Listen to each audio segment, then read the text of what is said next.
Arahantsika miandalana iny ihany moa ny toy ny raharaha iny fanodinina teo anivon'ny fivoriana azony be sy ny maro natrehana tamin'ity androandroany ity tao anatin'ny anteny mera-pirenena tao ny lalàna mifeny sata manokana Antananarivo renivohitra ny Nosy-Be ary Sainte-Marie ny mahakasika ny tanàna Nosy-Be Sainte-Marie dia ny maraina teo no nodinihana ny lalàna manokana mahakasika ireto tanàna roa ireto.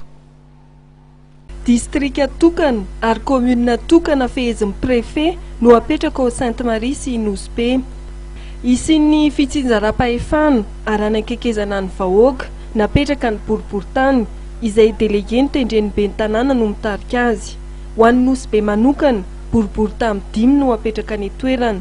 Nosy natokana ary atao filamatra ho amin'ny fizahantany Sainte-Marie sy Nosy-Be. Noho io tsy mitovy amin'ny commune rehetra fa manana teti-bola manokana ireo nosy roa ireo. Everina hoy solombavam-bahoaka Arosy Ramiandrazana François fa hitondra fampandrosoana amin'ny fametrahana io sata manokana ho amin'ny fitantanana ny Nosy-Be io.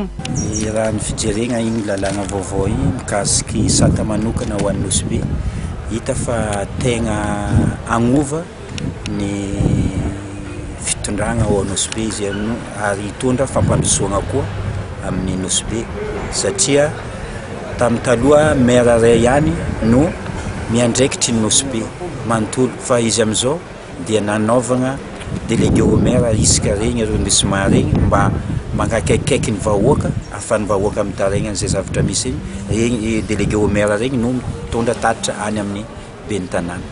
Tena mpandroso ny fizahantany izy satria fitondram-panjakana hitatsika fa miezaka izy ampandroso ny Nosy-Be sy ny Sainte-Marie mbo atao commune pilote amin'izay fizahantany zegny ke hita fa hitatsika tsy ela teo ny fahavian'ny présidente agny ta-Nosy-Be mikasiky ny regny misy voly vaovao navy tao ATR 72 place regny dia regny fampandrosoana amin'ny Nosy-Be hoisy koa ny fagnamboarana aéroport Nosy-Be io ahitatra mba hisian'ny voly maromaro tonga ao ary ny opérateur touristique agny tegna miezaka be amin'izay fandraisana vahiny ho tonga. Ny fisian'ny sidina mivantana Milan Nosy-Be Milan izay misy indray mandeha isan-kerinandro dia manome tosika amin'ny fizahantany ao Nosy-Be araka fanazavana nentin'ny solombavam-bahoaka Arosy Ramiandrazana François. Mpizahatany teratany italiana 200 isan-kerinandro ny tonga ny toerana. Tafiditra ny fampiroboroboana ny tanàna ny Nosy-Be.